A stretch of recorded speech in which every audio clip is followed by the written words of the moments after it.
Наступного тижня США дадуть письмову відповідь на російський ультиматум. Державний секретар Ентоні Блінкен та міністр закордонних справ Лавров упродовж 2 годин обговорювали погрози Москви Україні та НАТО у швейцарській Женеві. Блінкен назвав це жвавим обміном думками і нагадав, що Кремль має 2 виходи.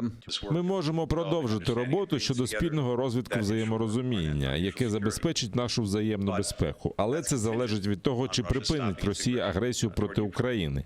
Тож вибір за Росією. Вона може обрати шлях дипломатії, який приведе до миру і безпеки, або шлях конфлікту, який призведе до тяжких наслідків. Сполучені Штати, наші партнери та союзники в Європі, готові зустрітися з Росією на будь-якому з цих шляхів. І ми продовжимо підтримувати Україну.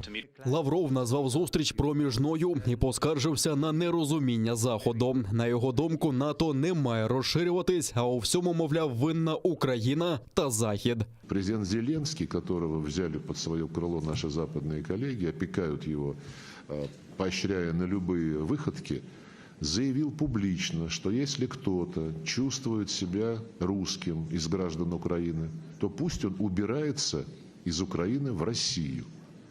Вся вот эта истерика, которую сейчас раскручивают наши западные коллеги, она направлена на то, чтобы если уж не спровоцировать какие-то украинские силовые действия на Донбассе, то как минимум, чтобы прикрыть линию киевского режима на полный саботаж минских договоренностей.